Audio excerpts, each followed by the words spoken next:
안녕하세요, 구독자 여러분. 오늘 제가 여러분께 털어놓을 이야기는 제 피눈물과 배신, 그리고 그 뒤에 찾아온 잔인하고도 통쾌한 복수극에 대한 이야기입니다. 지금은 이렇게 덤덤하게 말씀드리지만 불과 얼마 전까지만 해도 저는 제 인생이 이토록 처참하게 무너질 줄은 꿈에도 몰랐습니다. 가장 믿었던 남편과 제가 가장 아끼고 챙겨주었던 베트남 가정부. 그 두 사람이 제 등 뒤에서 어떤 은밀하고 더러운 짓을 벌이고 있었는지, 그리고 제가 그 인간들을 어떻게 바닥까지 끌어내렸는지 지금부터 하나씩 말씀드리겠습니다. 채널 고정하시고 제 이야기를 끝까지 들어주세요. 뒤로 갈수록 여러분의 가슴을 뻥 뚫어줄 상상치 못한 반전과 참교육이 기다리고 있으니까요. 본격적인 이야기 시작 전 구독과 좋아요 한번 꾹 눌러주세요. 여러분의 구독과 좋아요가 채널 성장에 큰 힘이 됩니다. 한번 눌러주시면 하늘에 큰 복 받으실 거예요. 사실 저는 남들이 부러워할 만한 인생을 살아왔습니다.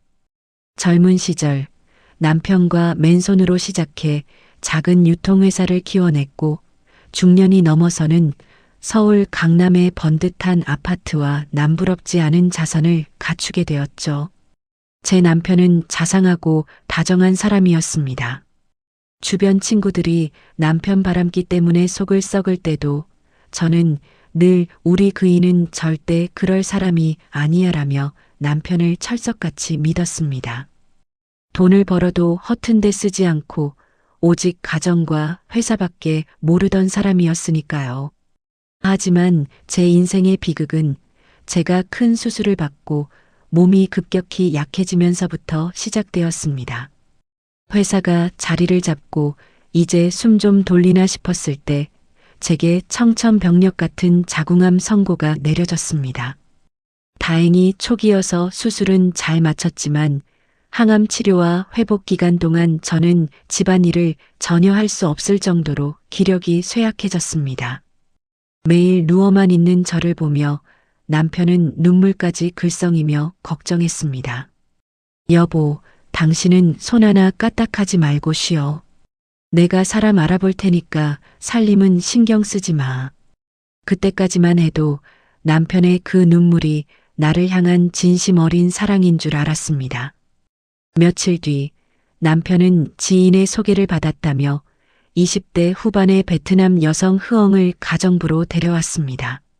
한국어는 조금 서툴렀지만 하얗고 앳된 얼굴에 순박한 미소를 지으며 연신 고개를 숙이는 흐엉의 모습에 저는 첫눈에 안도감을 느꼈습니다. 사모님, 저 열심히 하겠습니다. 아프신 거 빨리 나으세요. 흐엉은 참 싹싹하고 일도 잘했습니다. 집안 구석구석 먼지 하나 없이 청소해 놓았고 제가 입맛이 없다고 하면 베트남식 보양주까지 끓여오며 지극정성으로 저를 돌봤습니다. 타국에 와서 고생하는 흐엉이 기특하기도 하고 안쓰럽기도 해서 저는 제 옷가지며 가방 그리고 보너스까지 챙겨주며 친딸처럼 아꼈습니다. 주변에서는 외국인 가정부를 너무 믿지 말라고 경고했지만 저는 흐엉의 순진한 눈망울을 믿었습니다. 그게 제 인생 가장 큰 실수가 될 줄은 모른 채 말입니다. 그렇게 석 달쯤 지났을 무렵부터 집안의 공기가 미묘하게 달라지기 시작했습니다. 가장 먼저 변한 건 남편이었습니다. 평소에는 퇴근하자마자 제 침대 곁으로 와서 오늘 몸은 어땠냐고 묻던 남편이 언제부턴가 거실에서 흐엉과 대화하는 시간이 길어졌습니다. 문틈으로 내다보면 남편은 회사에서의 피로를 모두 잊은 듯 흐엉의 서툰 한국어 발음을 교정해주며 환하게 웃고 있었습니다.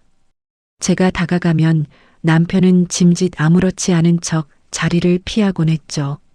여보, 요즘 흐엉이랑 대화가 많네? 흐엉이 한국말이 많이 늘었어. 제가 넌지시 묻자 남편은 오히려 제 눈을 피하며 버럭 화를 냈습니다. 당신은 아픈 사람이 무슨 쓸데없는 생각을 그렇게 해? 흐엉이 타지 와서 고생하니까 주인으로서 따뜻하게 말 한마디 건넨 것뿐이야. 당신 진짜 병들더니 의부증까지 생긴 거야? 오히려 저를 예민한 사람으로 몰아세우는 남편의 태도에 저는 가슴이 철렁 내려앉았습니다. 평소 화 한 번 내지 않던 사람이 왜 저렇게 과민 반응을 보일까? 불길한 예감이 머릿속을 스쳤습니다. 그뿐만이 아니었습니다. 흐엉의 태도 역시 은근히 달라지기 시작했습니다. 제가 부엌에 들어가면 슬그머니 제 자리를 밀쳐내듯 가로막았고 옷차림 역시 눈에 띄게 과감해졌습니다. 집안에서 몸매가 고스란히 드러나는 얇은 원피스를 입고 다니기 시작했고 남편이 퇴근할 때면 향수 냄새가 진동을 했습니다. 결정적인 사건은 제가 정기 검진을 위해 병원에 입원하느라 하룻밤 집을 비웠던 날 일어났습니다. 예정보다 검사가 일찍 끝나 다음날 새벽 가족들에게 연락도 없이 조용히 집으로 돌아갔을 때였습니다. 현관문을 열자마자 이상한 기운이 집안을 감쌌습니다. 거실 바닥에는 남편의 넥타이와 셔츠가 널브러져 있었고 안방이 아닌 흐엉의 방문 틈 사이로 붉은 조명과 함께 나지막한 신음과 웃음소리가 새어나오고 있었습니다. 순간 심장이 쿵쾅거리며 온몸의 피가 거꾸로 솟구치는 것 같았습니다. 설마 내가 생각하는 그 일이 벌어지고 있는 걸까? 손을 덜덜 떨며 흐엉의 방 문고리를 잡는 순간 안에서 들려오는 남편의 목소리에 저는 얼어붙고 말았습니다. 이거 사다 주니까 좋아? 그 여편네는 이제 다 늙고 병들어서 여자 같지도 않아. 조금만 참아. 이 집도 저 여편네 재산도 곧 다 우리 차지가 될 테니까. 그 은밀하고 잔인한 음모를 내 귀로 직접 듣는 순간 제 세상은 완전히 무너져 내렸습니다. 하지만 저는 그 자리에서 문을 열고 소리를 지르지 않았습니다. 그렇게 하면 저 악독한 인간들은 뻔뻔하게 발뺌할 것이고 저는 그저 상처받은 피해자로 남을 뿐이니까요. 저는 조용히 현관문을 닫고 집을 나왔습니다. 눈물이 뺨을 타고 흘러내렸지만 제 마음속에는 평생 느껴본 적 없는 차갑고 거대한 분노가 차올랐습니다. 내 인생을 송두리째 짓밟은 당신들, 내가 가진 모든 것을 걸고 가장 처참한 지옥을 맛보게 해주겠어. 그날 새벽 저는 결심했습니다. 저들의 은밀한 관계를 이용해 남편과 그 베트남 가정부가 제 발로 파멸의 덫으로 걸어 들어오게 만들겠다고 말입니다. 과연 그 불륜 사기단 같은 두 인간이 제 뒤에서 또 어떤 추악한 짓을 꾸미고 있었는지, 그리고 제가 저들을 합법적이면서도 가장 잔인하게 파멸시키기 위해 어떤 덫을 놓았는지 본격적인 이야기는 다음 단계부터 펼쳐집니다. 기대하셔도 좋습니다. 가장 믿었던 남편의 입에서 늙고 병들어 여자 같지도 않다는 말을 들었을 때의 그 참담함은 말로 다 표현할 수 없습니다.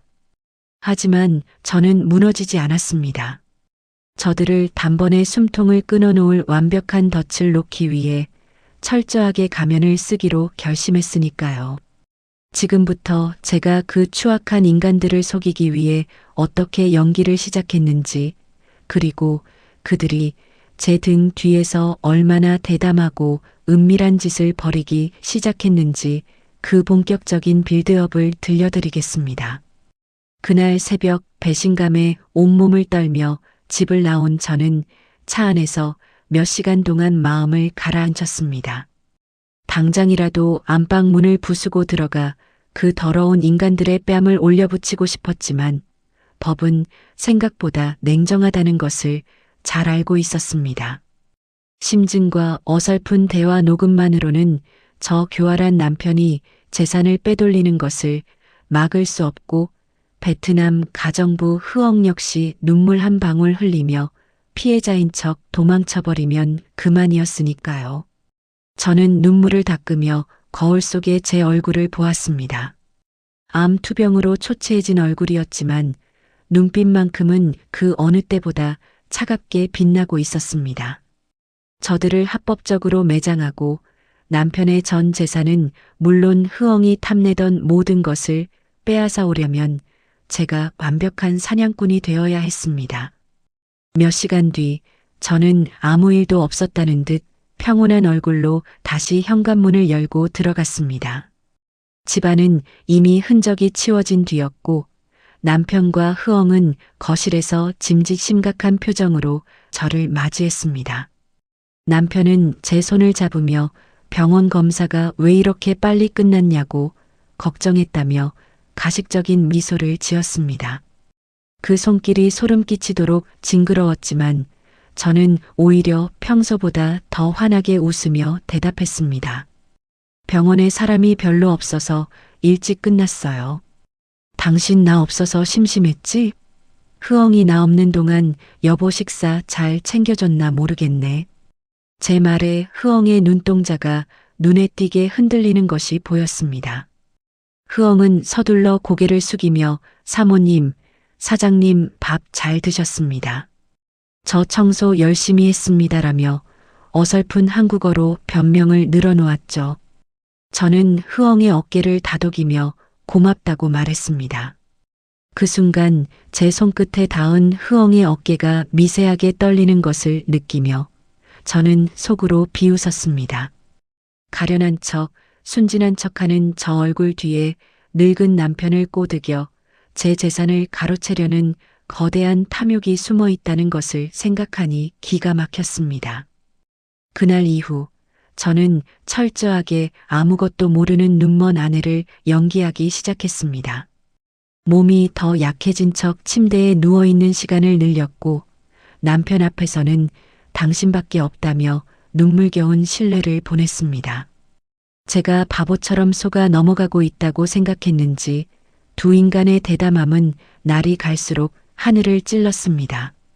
제가 방에서 자는 척하고 있으면 거실에서 두 사람이 키득거리며 신체 접촉을 하는 소리가 문틈으로 고스란히 들려왔습니다. 심지어 남편은 대놓고 흐엉에게 고가의 명품 가방과 화장품을 선물하기 시작했습니다. 흐엉이 들고 다니는 가방이 바뀐 것을 보고 제가 의아한 표정을 지으면 남편은 뻔뻔하게도 이렇게 둘러댔습니다. 아, 그거 내가 회사 거래처에서 사은품으로 받은 거야. 싸구려니까 흐엉이나 주라고 했지. 당신 주기는 너무 조잡하잖아. 사은품으로 샤넬 가방을 주는 거래처가 어디 있는지 물어보고 싶었지만 저는 그저 고개를 끄덕이며 당신은 참 마음도 넓다며 칭찬해 주었습니다. 남편은 제 칭찬에 어깨를 으쓱하며 완전히 방심한 기색을 보였습니다. 쥐를 잡으려면 치즈를 더 크게 던져주어야 하는 법입니다. 저는 남편이 흐엉에게 완전히 눈이 멀어 이성적인 판단을 하지 못하도록 일부러 회사 지분과 재산 관리에 대한 이야기를 넌지시 꺼냈습니다.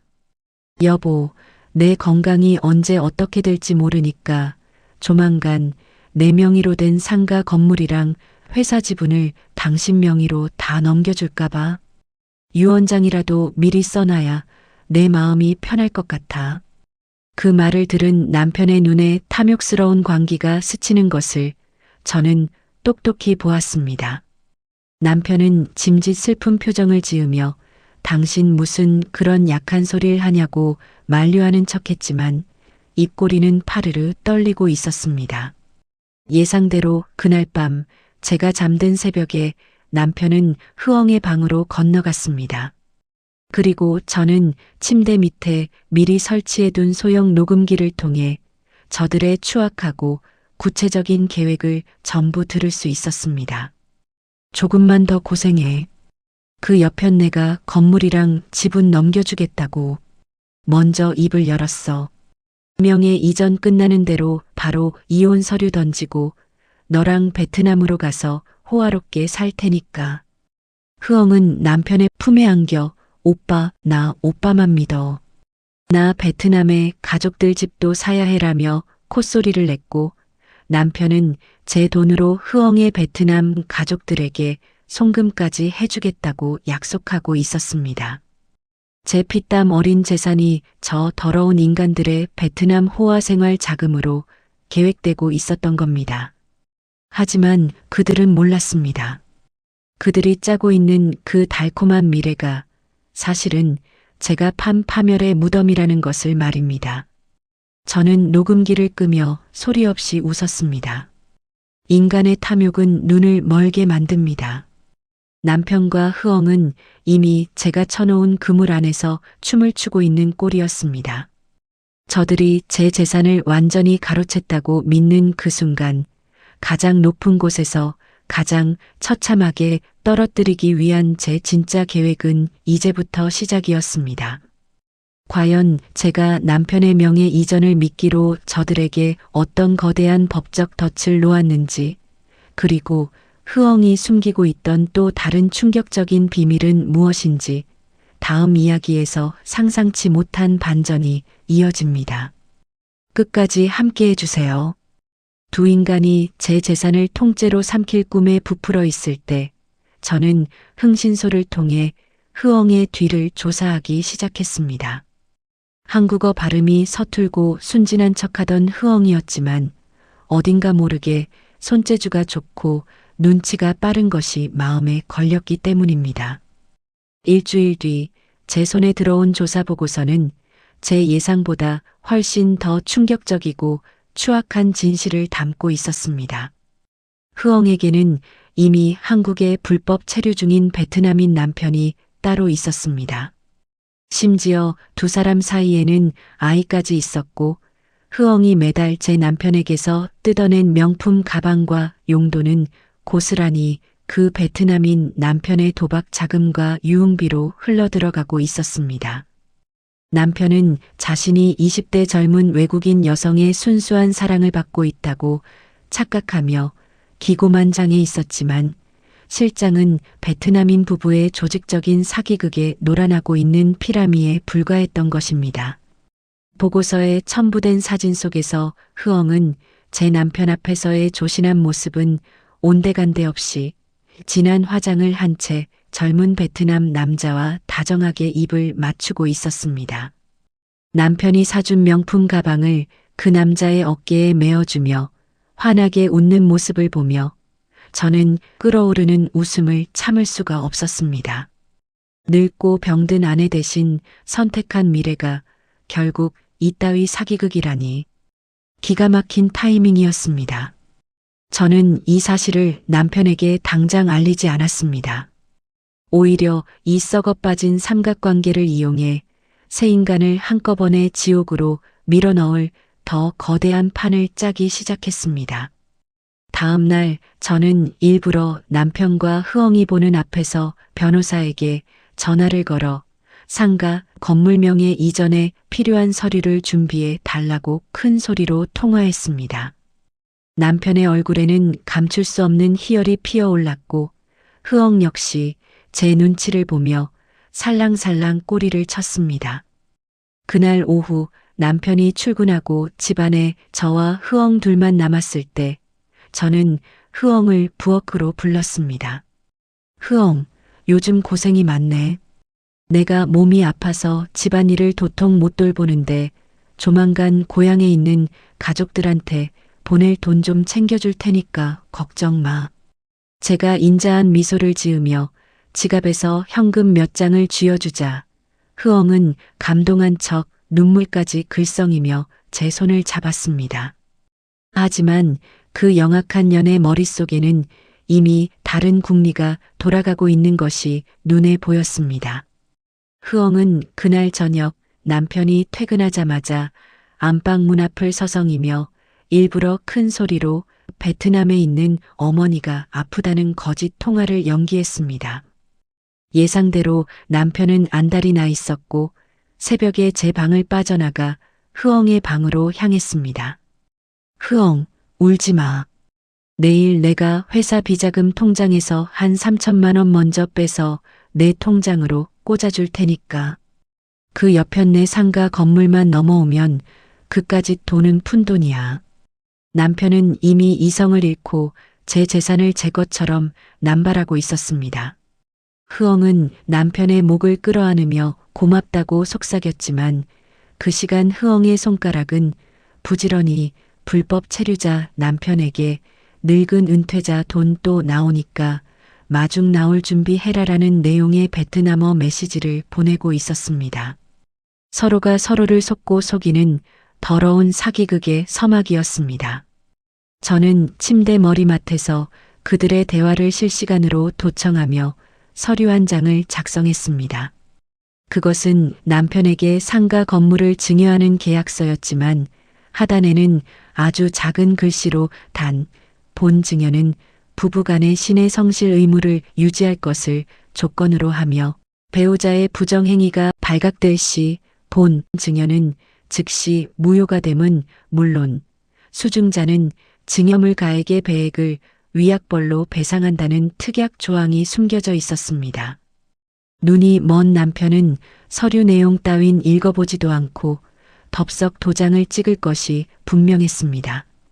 덫은 완벽하게 완성되었고 사냥감들은 스스로 목줄을 옥죄며 안으로 걸어 들어오고 있었습니다. 드디어 남편이 제 상가 건물을 제 명의로 완전히 이전받았다고 착각하는 날이자 흐엉이 불법 체류자 남편과 함께 야반도주를 계획한 약속의 날이 일주일 앞으로 다가왔습니다. 과연 이 눈먼 인간들이 어떤 비참한 결말을 맞이하게 될지 숨막히는 다음 이야기로 이어집니다.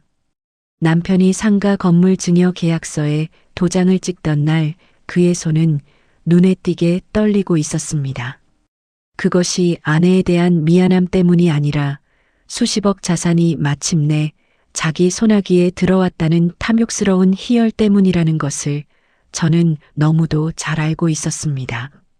남편은 서류 하단에 깨진 개미 글씨로 적힌 특약 조항은 안중에도 없다는 듯 서둘러 인감도장을 쾅 내리찍었습니다. 여보, 내 몸 상태가 안 좋아서 등기소 갈 기력이 없으니 당신이 내 인감증명서랑 서류 들고 가서 법무자 통해서 처리해줘요. 제가 초췌한 얼굴로 연기를 하며 서류 뭉치를 건네자 남편은 짐짓 무거운 책임감을 느끼는 척 제 손을 꼭 잡았습니다. 여보, 고마워. 당신이 날 이렇게까지 믿어주는데 내가 더 열심히 해서 우리 노후 확실하게 책임질게. 걱정하지 말고 푹 쉬어. 그 가증스러운 주둥이로 노후를 책임지겠다는 말을 내뱉는 남편을 보며 저는 속으로 피가 거꾸로 솟는 것 같았습니다. 그가 말한 우리의 범주에 저는 없었습니다. 오직 자신과 그 젊은 베트남년 그리고 그녀가 몰래 숨겨둔 불법 체류자 남편의 미래만 있을 뿐이었죠. 남편은 서류를 챙기자마자 회사에 급한 일이 생겼다며 핑계를 대고 집을 뛰쳐나갔습니다. 하지만 남편이 향한 곳은 회사가 아니었습니다. 저는 남편의 차량에 설치해둔 GPS를 통해 그가 강남의 한 일식집으로 향하는 것을 실시간으로 확인했습니다. 그리고 잠시 후 집에서 조용히 외출 준비를 하던 흐엉 역시 택시를 타고 그 일식집으로 향하더군요. 두 인간은 마침내 거대한 자산이 굴러들어왔다는 승리감에 도취해 대낮부터 축배를 들 생각이었던 겁니다. 흥신소 직원을 통해 실시간으로 전송된 일식집 룸 안의 대화는 가관이었습니다. 남편은 흐엉에게 명예 이전 서류를 보여주며 호기롭게 외쳤습니다. 흐엉, 드디어 끝났어. 이제 이 상가 건물에서 나오는 월세만 해도 한 달에 1,000만 원이 넘어. 등기 공무원 접수 끝나는 대로 바로 이혼 소송 서류 접수할 거야. 그 옆편네는 암투병 핑계 대면서 위자료나 몇 푼 쥐어주고 쫓아내면 돼. 흐엉은 남편의 품에 안겨 가짜 눈물을 흘리며 콧소리를 냈습니다. 오빠 너무 멋있어. 나 이제 베트남에서 진짜 사장님, 사모님 될 수 있는 거야? 오빠 최고야.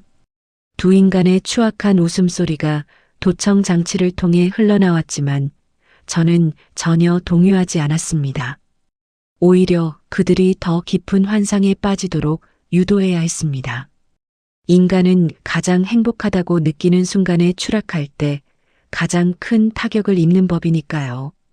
그날 저녁 집으로 돌아온 흐엉은 평소와는 다르게 제 눈을 똑바로 마주치며 은근히 거만한 태도를 보이기 시작했습니다.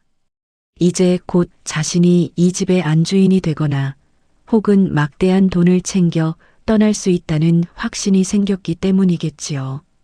저녁 식사를 차려오면서도 반찬을 식탁에 툭 던지듯 내려놓는 흐엉의 모습에 저는 그저 가만히 미소를 지어 보였습니다. 흐엉, 베트남에 계신 어머니 약값은 좀 해결됐어? 내가 조만간 보너스를 더 챙겨줄 테니 너무 걱정하지 마. 제 말에 흐엉은 짐짓 착한 척 고개를 숙였지만 입꼬리는 비죽 올라가 있었습니다. 네, 사모님. 사장님이 많이 도와주셨습니다. 고맙습니다. 그녀는 제 남편이 준 돈이 결국 제 주머니에서 나온 돈이라는 사실을 완전히 망각하고 있었습니다. 그리고 그 시간 흐엉의 진짜 남편인 베트남 불법 체류자는 경기도의 한 도박장에서 제 남편이 송금해준 3천만 원을 들고 판돈을 키우며 희죽거리고 있었습니다. 흐엉은 이 늙은 한국 남자를 완전히 벗겨먹은 뒤 남편 명의로 된 건물을 담보로 사채라도 끌어다 베트남으로 야반도주할 마지막 모의를 짜고 있었던 것입니다. 모든 인간들이 각자의 탐욕에 눈이 멀어 미쳐 날뛰고 있었습니다. 제 남편은 아내를 속였다고 좋아했고 베트남녀는 그 남편을 속였다고 좋아했으며 그녀의 남편은 돈이 최고라며 날뛰고 있었죠. 서로가 서로의 목을 조르는 줄도 모른 채 얽혀 들어가는 이 완벽한 사기극의 종말이 코앞으로 다가왔습니다. 드디어 다음 날이면 법무사를 거친 상가 건물의 명예 이전이 완료되는 날이었습니다. 남편과 흐엉이 약속한 디데이이자 제가 설계한 독약이 그들의 식도를 타고 내려가는 역사적인 날이 밝아오고 있었습니다. 과연 등기부등본에 남편의 이름이 찍히는 순간 어떤 상상치 못한 파멸의 덫이 발동하게 될지 숨막히는 다음 이야기에서 그 참혹한 서막이 드러납니다. 드디어 남편이 그토록 기다리던 명예 이전 완료의 날이 밝았습니다.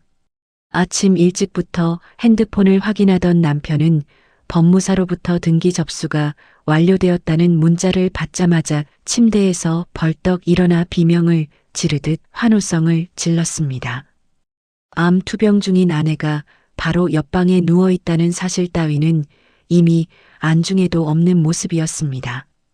그는 서둘러 양복을 챙겨 입으며 제 방문을 열고 짐짓차분한 목소리로 말했습니다. 여보, 나 오늘 회사에 정말 중요한 계약이 있어서 일찍 나가봐야 해. 당신 오늘 컨디션 안 좋으면 흐엉이한테 죽이라도 끓여달라고 해. 그의 눈은 이미 탐욕으로 번들거리고 있었습니다. 저는 이불을 가슴까지 끌어올리며 가냘픈 목소리로 대답했습니다. 당신 요즘 회사 일 때문에 너무 고생이 많네요. 조심히 다녀와요. 나는 신경 쓰지 말고 볼일 봐요. 남편이 집을 나서자마자 부엌에서 서성거리던 흐엉 역시 가방을 챙기기 시작했습니다. 그녀는 제게 다가와 고향에 있는 어머니 병문안을 가야 한다며 오늘 하루 휴가를 달라고 서툰 한국어로 연기를 하더군요. 저는 인자한 안주인의 얼굴로 흐엉에게 지갑에서 현금 몇 장을 더 쥐어주며 흔쾌히 보내주었습니다. 흐엉, 어머니 꼭 쾌차하시길 빌게. 조심히 다녀와. 흐엉은 연신 고개를 숙이며 집을 나섰지만 현관문이 닫히는 순간 그녀의 얼굴에 스쳤을 비웃음을 저는 보지 않아도 알 수 있었습니다. 두 인간은 각각 다른 꿈을 꾸며 같은 장소로 향하고 있었습니다. 남편은 자신이 완벽한 승리자가 되어 젊은 애인과 제2의 인생을 시작할 꿈을 꾸었고 흐엉은 이 미련한 한국 노인을 마지막으로 털어먹고 불법 체류자 남편과 베트남으로 도망칠 꿈을 꾸고 있었던 겁니다. 두 사람이 향한 곳은 남편이 미리 예약해둔 강남의 고급 레스토랑이었습니다. 저는 흥신소 직원을 통해 그들이 샴페인을 터뜨리며 축배를 드는 모습을 실시간 사진과 음성으로 보고받았습니다. 남편은 흐엉의 손가락에 수천만 원짜리 다이아몬드 반지를 끼워주며 호기롭게 외치고 있었습니다. 흐엉, 이제 이 상가는 완전히 내 거야. 내일 당장 은행에 가서 이 건물 담보로 대출부터 잔뜩 받을 거야. 그 돈으로 내 고향에 빌딩도 짓고 우리 둘이 살 집도 멋지게 짓자. 흐엉은 반지를 보며 감격한 척 남편의 품에 안겼지만 그 순간에도 테이블 밑으로 그녀의 손은 바쁘게 움직이고 있었습니다. 그녀는 불법 체류자 남편에게 베트남어로 메시지를 보내고 있었습니다. 늙은이가 내일 건물 담보로 대출받는데 돈 나오는 순간 바로 가방 싸서 공항으로 튈 테니까 비행기 표 예매해놔. 그야말로 사기꾼 위에 사기꾼이 있고 그 위에 제가 파놓은 거대한 함정이 기다리고 있는 형국이었습니다.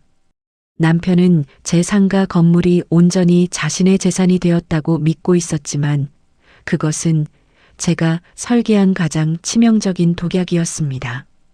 그들이 레스토랑에서 희희낙낙하며 불륜의 축제를 즐기고 있을 때 저는 변호사와 함께 이미 법원에 부부간 신의 성실 의무 위반에 따른 증여 무효 소송과 재산 가압류 신청을 동시에 진행하고 있었습니다. 남편이 찍은 계약서 하단의 특약 조항, 즉 부정행위 발각 시 증여는 즉시 무효가 되며 배액을 배상한다는 조항이 발동하는 순간이었습니다. 이미 흥신소를 통해 확보한 두 사람의 적나라한 불륜 증거와 도청 녹취록은 법원에 제출하기에 차고 넘쳤습니다. 게다가 저는 흐엉의 뒤를 봐주고 있던 불법 체류자 남편의 도박장 위치와 신원 정보까지 이미 출입국관리사무소와 경찰에 제보를 마친 상태였습니다. 한치 앞도 모르는 인간들은 자신들이 받을 돈 계산에 여념이 없었지만 그들이 움켜쥔 것은 모래성처럼 부서질 가짜 권력에 불과했습니다. 그날 저녁 남편과 흐엉은 아무 일도 없었다는 듯 시치미를 떼고 집으로 돌아왔습니다. 남편은 제게 다가와 아픈 곳은 없냐며 가식적인 다정함을 떨었고 흐엉은 부엌에서 콧노래를 흥얼거리며 저녁을 준비했습니다. 저는 거실 소파에 앉아 그 두 인간을 조용히 바라보며 마음속으로 카운트다운을 시작했습니다.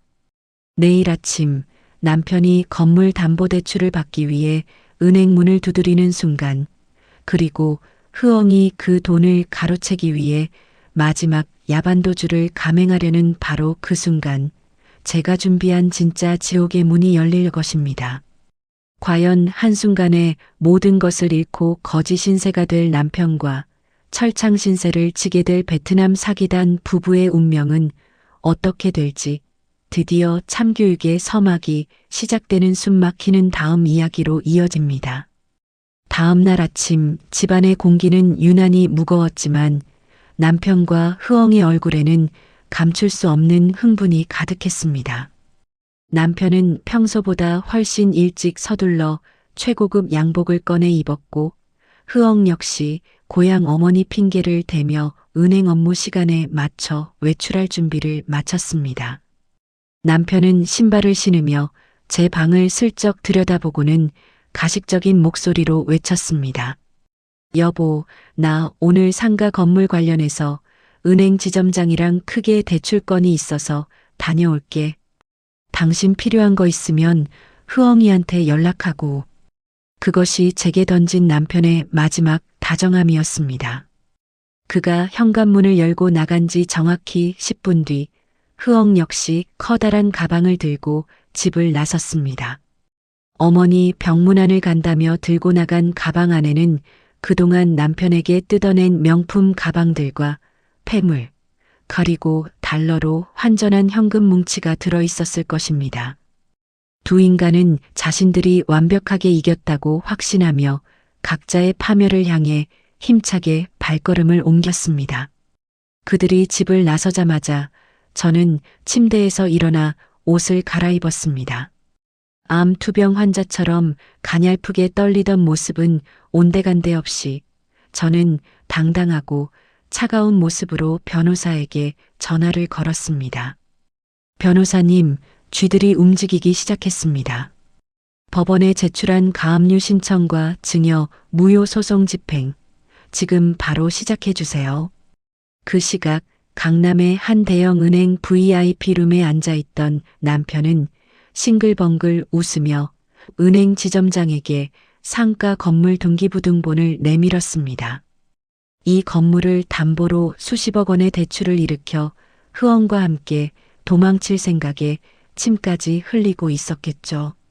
하지만 대출 서류를 검토하던 지점장의 얼굴이 순식간에 하얗게 질려버렸습니다. 모니터를 몇 번이고 다시 확인하던 지점장이 땀을 뻘뻘 흘리며 남편에게 말했습니다.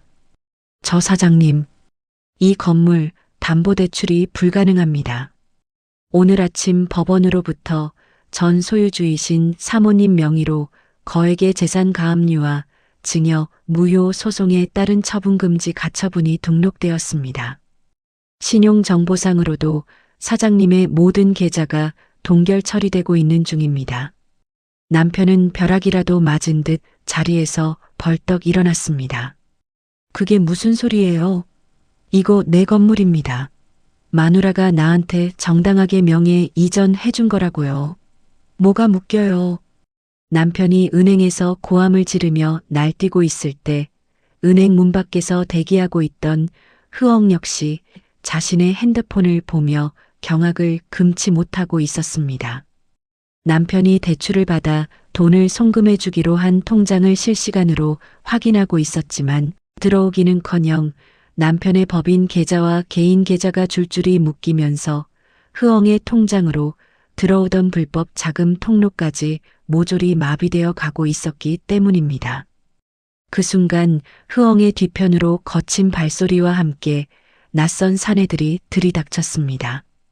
바로 제가 며칠 전부터 흐엉의 뒤를 캐며 확보한 불법 체류 및 조직적 사기 혐의 자료를 바탕으로 출동한 법무부 출입국 관리사무소 직원들과 경찰들이었습니다. 흐엉이 비명을 지르며 도망치려 했지만 이미 사방이 포위된 뒤였습니다. 흐엉 씨, 당신을 불법 체류 및 타인의 자산을 갈취한 사기 혐의로 체포합니다. 수갑이 채워지는 순간에도 흐엉은 악을 쓰며 사장님이 준 돈이다. 난 모른다며 서툰 한국어로 소리를 질렀습니다. 하지만 경찰이 내민 스마트폰 화면에는 그녀가 불법 체류자 남편과 나누었던 늙은 한국인 돈 빼먹고 베트남으로 야반도주하자는 적나라한 베트남어 메시지 번역본이 띄워져 있었습니다. 비슷한 시각 은행에서 쫓겨나 넋이 나간 채 집으로 허겁지겁 달려온 남편은 거실 소파에 다리를 꼬고 앉아있는 저와 마주했습니다. 그의 손에는 법원에서 송달된 증여 무효 소송장과 함께 자신이 도장을 찍었던 계약서의 특약 조항이 확대된 서류가 들려 있었습니다. 남편은 떨리는 목소리로 제게 따져 물었습니다. 당신 이게 다 무슨 짓이야? 설마 날 속인 거야? 저는 남편을 향해 세상에서 가장 차가운 미소를 지어 보였습니다. 속인 게 누구인데 그래요? 당신이 내 등 뒤에서 그 베트남년이랑 무슨 짓을 했는지 내가 모를 줄 알았어? 제가 거실 테이블 위에 두 사람의 적나라한 침실 녹음 파일과 불륜 사진들을 던지자 남편의 얼굴은 핏기를 잃고 새파랗게 질려버렸습니다. 드디어 자신이 완벽한 사냥꾼이 아니라 제 덫에 걸려든 비참한 먹잇감이었다는 사실을 깨닫는 순간이었습니다. 이제 이 인간들을 더 처참한 나락으로 떨어뜨릴 진짜 참교육의 무대가 시작되고 있었습니다. 숨막히는 다음의 이야기로 이어집니다. 거실 테이블 위에 흩어진 수십 장의 불륜 사진과 스피커를 통해 흘러나오는 자신들의 추악한 대화를 들으며 남편은 마치 망치로 머리를 맞은 듯 그 자리에 털썩 주저앉았습니다. 방금 전까지 강남의 은행 VIP룸에서 세상을 다 가진 듯 기고만장했던 남자의 모습은 온데간데 없었죠. 하지만 인간의 추악한 본성은 그리 쉽게 변하지 않는 법입니다. 남편은 이내 눈빛을 뱀처럼 붉히며 자리에서 일어나 제게 소리를 지르기 시작했습니다. 당신 진짜 미쳤어. 아픈 마누라 대신 집안일 해주는 애한테 고마워하진 못할 망정. 흥신소까지 붙여서 뒤를 캐. 그리고 이 계약서 조항은 또 뭐야? 날 속여서 도장을 찍게 만들어? 이거 사기고 협박이야. 당장 법원 서류 취소해. 자신의 잘못을 뉘우치기는커녕 오히려 저를 미친년으로 몰아세우며 뻔뻔하게 적반하장으로 나오는 남편의 모습에 저는 실소를 금할 수 없었습니다. 저는 차분하게 찻잔을 내려놓으며 남편의 눈을 똑바로 응시했습니다. 사기? 협박? 글쎄요, 계약서에 도장을 찍은 건 당신 자신의 탐욕이었지 내가 강요한 게 아니에요. 글씨가 너무 작아서 못 읽었다고 법원에 호소해 볼 건가요? 당신이 내 등 뒤에서 늙고 병들어 여자 같지도 않은 여편네 재산 다 빼앗아 오자고 그년이랑 속삭일 때 법이 얼마나 무서운지는 생각을 안 해봤나 봐요. 제 입에서 자신들이 나눈 은밀한 대화가 그대로 흘러나오자 남편은 사시나무 떨듯 몸을 떨었습니다. 자신이 완벽하게 도청당하고 있었다는 사실을 그제야 깨달은 것입니다. 남편은 황급히 무릎을 꿇으며 태도를 바꾸기 시작했습니다. 조금 전에 기세등등함은 사라지고 눈물까지 쥐어짜며 제 바지가랑이를 붙잡았죠. 여보, 내가 잠시 미쳤었어. 당신이 아프니까 나도 외롭고 힘들어서 순간적으로 유혹에 넘어간 거야. 그 베트남 년이 먼저 나한테 꼬리를 쳤다고. 난 당신밖에 없어. 제발 한 번만 용서해줘. 대출만 받게 해주면 내 지분이랑 회사 다 당신한테 넘길게. 응? 자신이 살기 위해 그토록 아끼고 명품을 사다 바치던 흐엉을 눈 하나 깜짝 안 하고 배신하며 바닥을 기는 남편의 모습은 눈물겹도록 비참하고 추잡했습니다. 저는 그런 남편의 손을 차갑게 뿌리쳤습니다. 당신이 그렇게 목숨처럼 챙기던 그 흐엉이라는 년이 지금 어디 있는지 궁금하지 않아요? 제 말에 남편이 눈을 둥그렇게 떴습니다. 저는 미리 켜둔 거실 TV 화면의 외부 입력 버튼을 눌렀습니다. 화면에는 흥신소 직원과 변호사가 실시간으로 보내온 영상이 재생되고 있었습니다. 다름 아닌 수갑을 찬 채 출입국 관리사무소 차량으로 거칠게 끌려가고 있는 흐엉의 모습이었습니다. 흐엉은 헝클어진 머리를 하고 비명을 지르며 저항하고 있었고 그 뒤로는 그녀의 진짜 남편인 베트남인 불법 체류자까지 줄줄이 포승줄에 묶여 나오는 장면이 선명하게 찍혀 있었습니다. 남편은 화면을 보며 넋이 나간 듯 중얼거렸습니다. 저 남자는 누구야? 흐엉이가 왜 수갑을 차고 있어? 당신이 그렇게 예뻐하던 흐엉이의 진짜 남편이에요. 불법 체류자 대장. 당신이 그년 가족들 약값하라고 보내준 그 수천만 원, 전부 저 남자가 도박장에서 탕진했더군요. 당신은 젊은 여자의 순수한 사랑을 받은 게 아니라 베트남 사기단 부부의 움직이는 현금 인출기 노릇을 한 거예요. 참 눈물겨운 로맨스였네요, 여보. 진실을 마주한 남편의 얼굴은 이제 하얗다 못해 잿빛으로 변해버렸습니다. 자신이 아내를 속이고 세상을 속였다고 믿었지만 알고 보니 가장 밑바닥에서 이방인 사기꾼들에게 노란한 호구에 불과했다는 사실이 그의 자존심을 무참히 짓밟아버린 것입니다. 남편은 멍하니 바닥을 바라보며 아무 말도 하지 못했습니다. 하지만 저는 여기서 멈출 생각이 없었습니다. 이제 겨우 서막이 올랐을 뿐이니까요. 제 상가 건물을 가압류한 것을 시작으로 남편이 그동안 회사에서 빼돌린 비자금 내역과 흐엉에게 증여한 외화 송금 기록까지 모조리 횡령 및 배임 혐의로 고발장을 접수하기 직전이었습니다. 당신이 내 노후를 비참하게 만들려고 했던 대가치고는 아직 시작도 안 했어요. 기대해요. 당신이 서 있을 곳은 강남의 빌딩 숲이 아니라 사방이 막힌 차가운 철창 안이 될 테니까. 저는 서류 가방을 챙겨 들고 단 한 번의 뒤돌아봄도 없이 집을 나왔습니다. 뒤편에서 남편이 제 이름을 부르며 절규하는 소리가 들려왔지만 그 소리는 제게 그 어떤 동정심도 일으키지 못했습니다.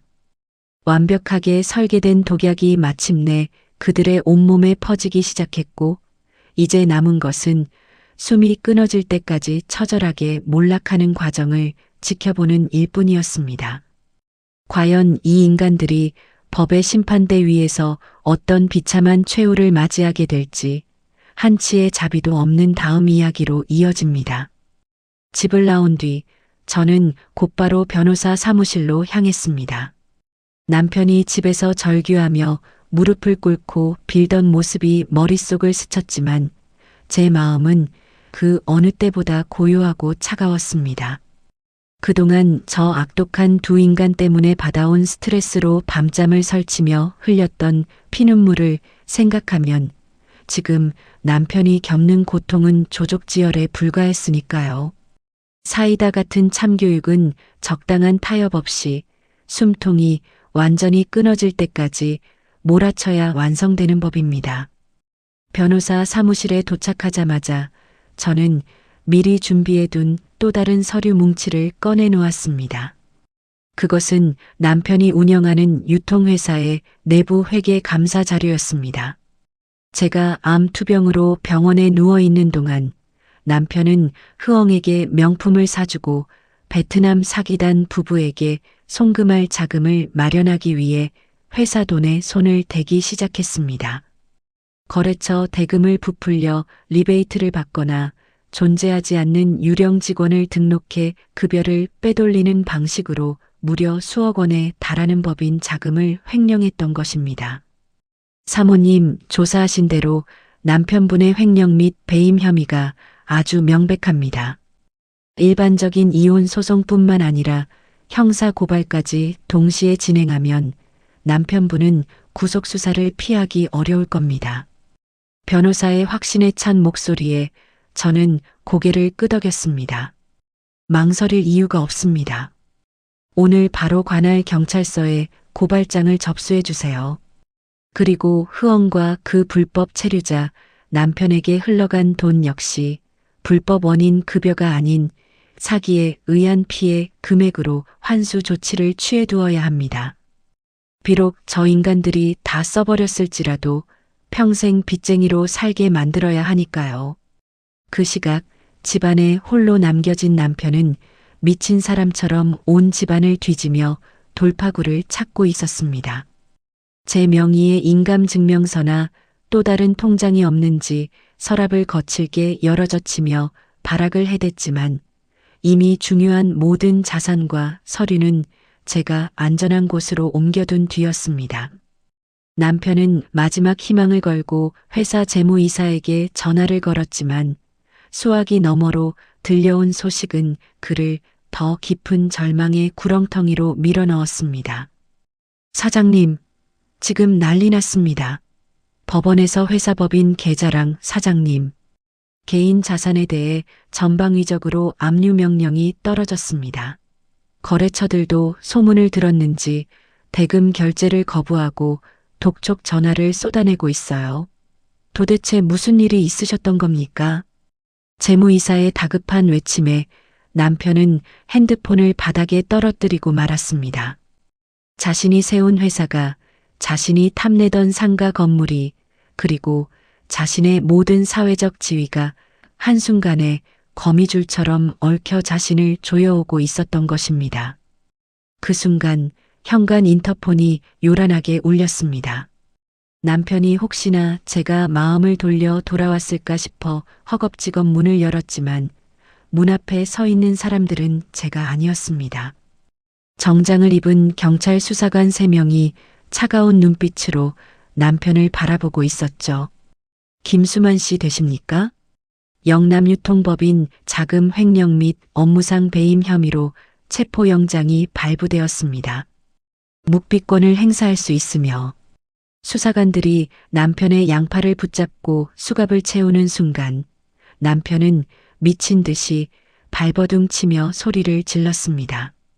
이거 다 우리 마누라가 꾸민 짓이야. 내가 왜 횡령이야. 내 회사 돈 내가 썼는데 뭐가 문제야. 이거 놔라. 강남의 번듯한 아파트 복도에 남편의 비명과 악에 바친 고함이 울려 퍼졌습니다.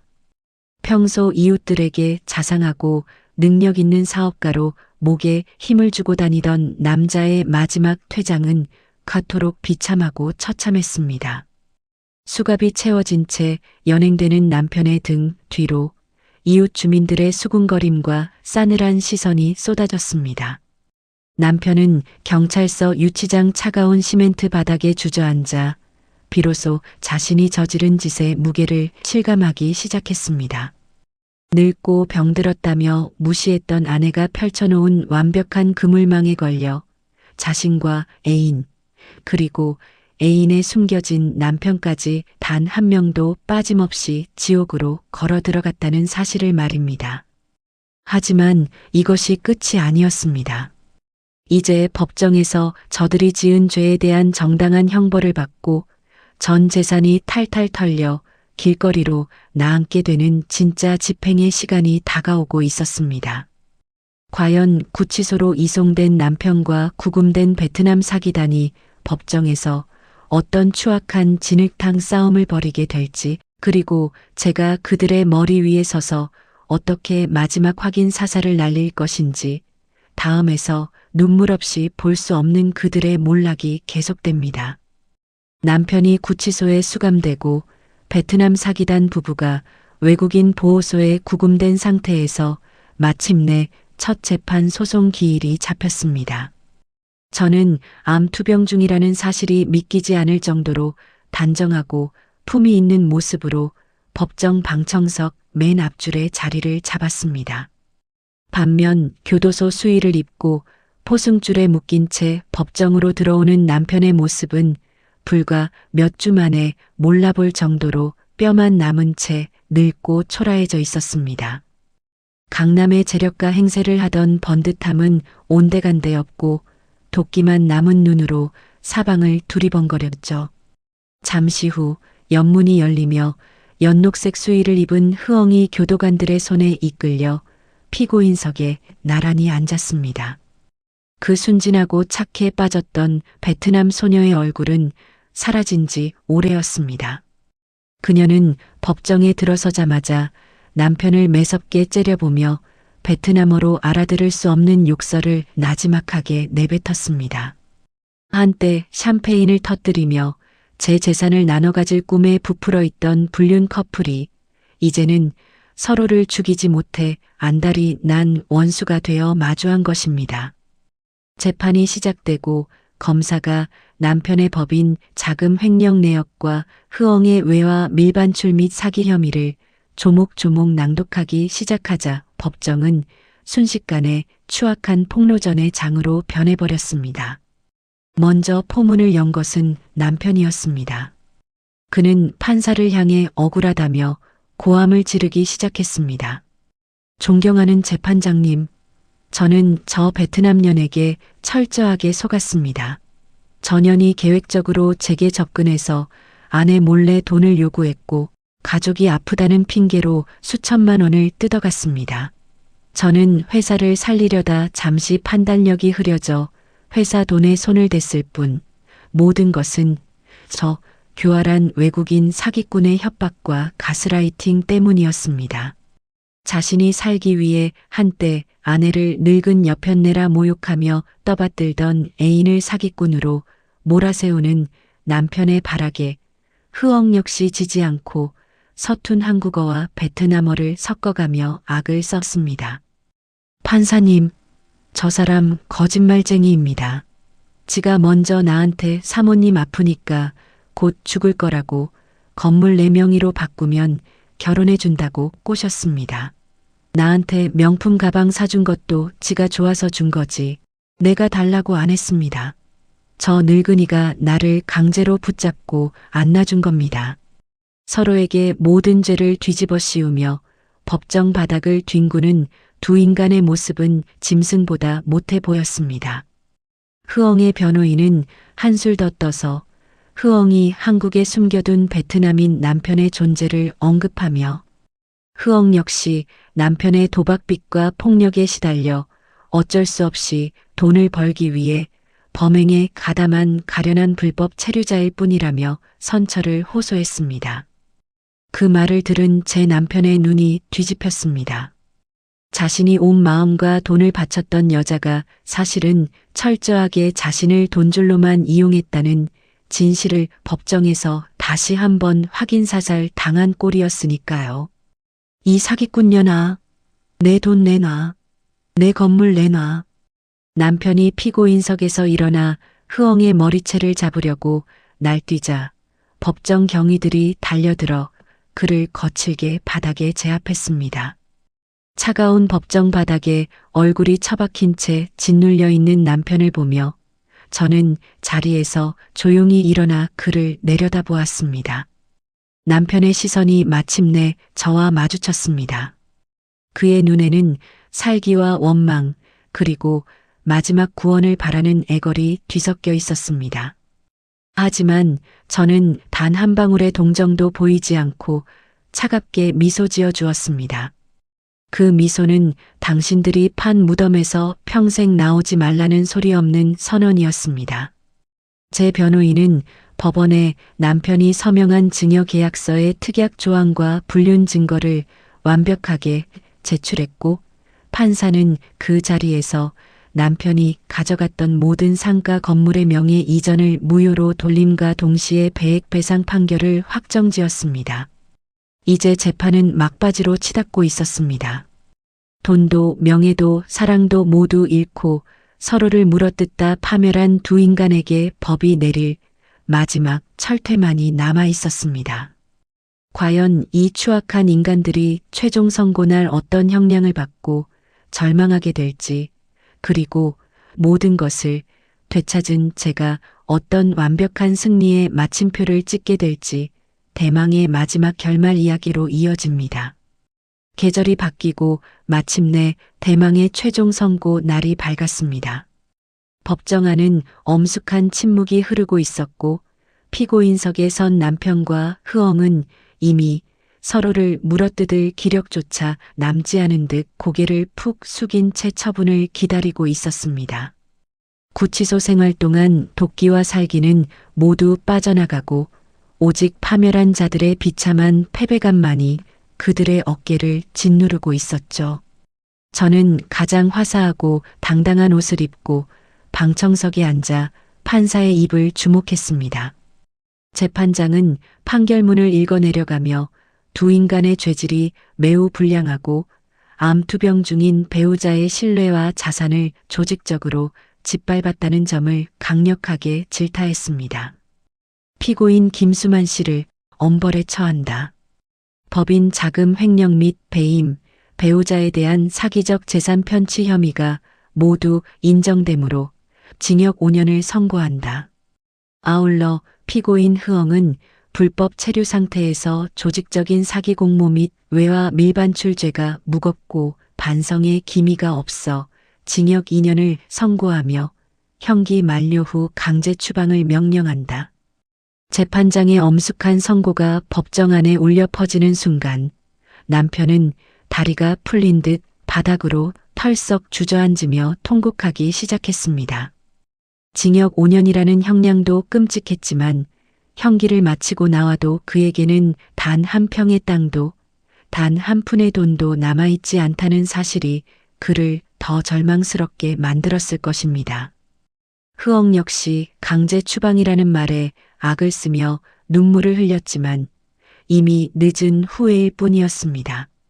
그녀의 불법 체류자 남편 역시 이미 별도의 재판을 통해 구속된 후 추방 절차를 밟고 있었으니 그야말로 사기단 부부의 완벽한 몰락이었습니다.